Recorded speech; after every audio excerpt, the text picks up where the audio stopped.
You are welcome once again to my YouTube channel. Today I want to talk about the role of crystallization in PET manufacturing. The role of crystallization in PET manufacturing. PET stands for polyethylene terephthalate. Polyethylene terephthalate. Now, polyethylene terephthalate chips or resin is what is used in the manufacturing of plastic bottles.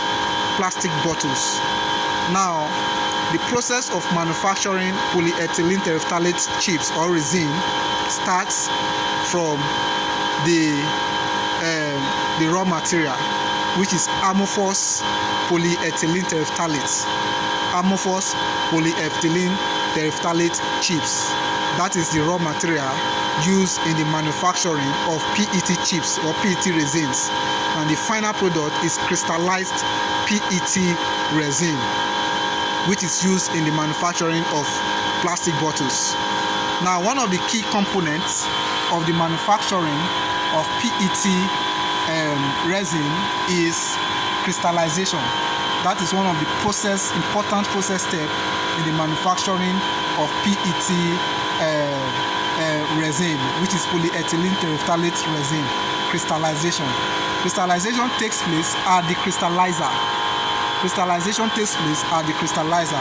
And I'm at the crystallizer section of the PET manufacturing plant.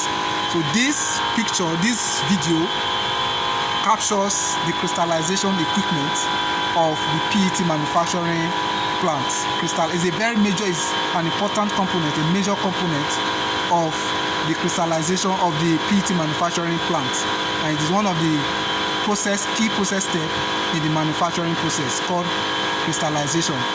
Now, crystallization helps in improving the density of the amorphous chips.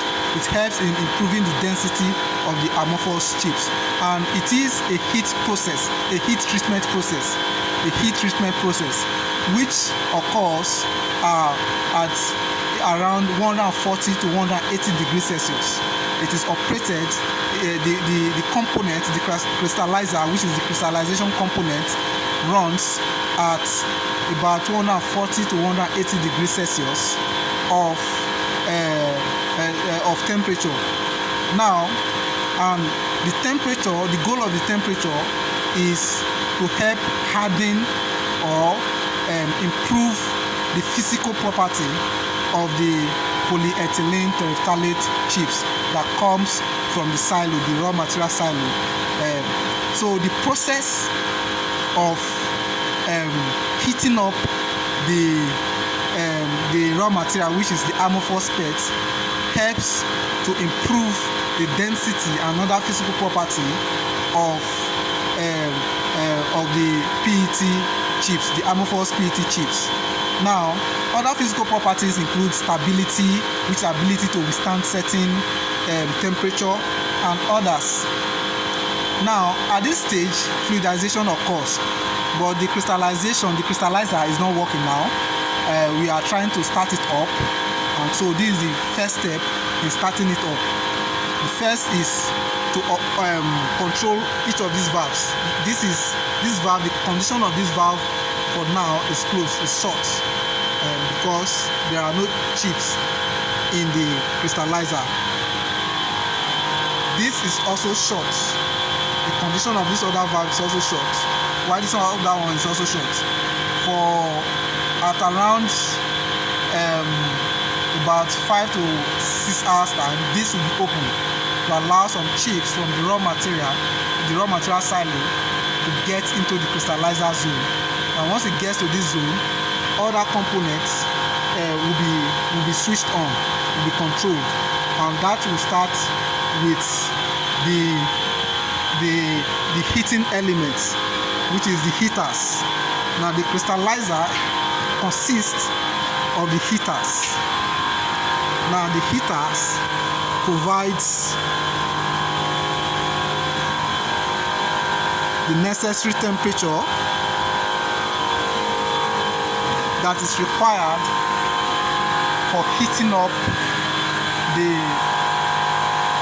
chips once it gets to this component. Now here is the heating element. Here is the heater, the heating component of the crystallizer. And this is the first heater of the crystallizer.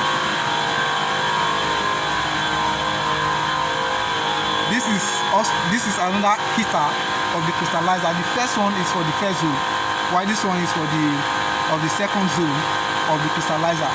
Now the crystallizer consists of two zones.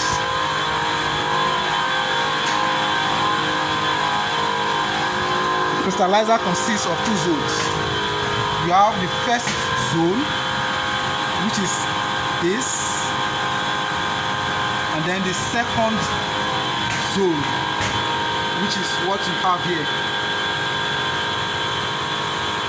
So once the crystallizer, the chips gets to the first zone, it stays there for some time and then moves automatically to the second zone. Now the process of movement helps to increase the durability, the stability of the chips, and then it later moves down to the next component of the crystallization of the manufacturing process, which is the preheater. Thank you very much. Please do not forget to subscribe to my channel and like this video. This will encourage me to produce more videos for your delights. Thank you very much.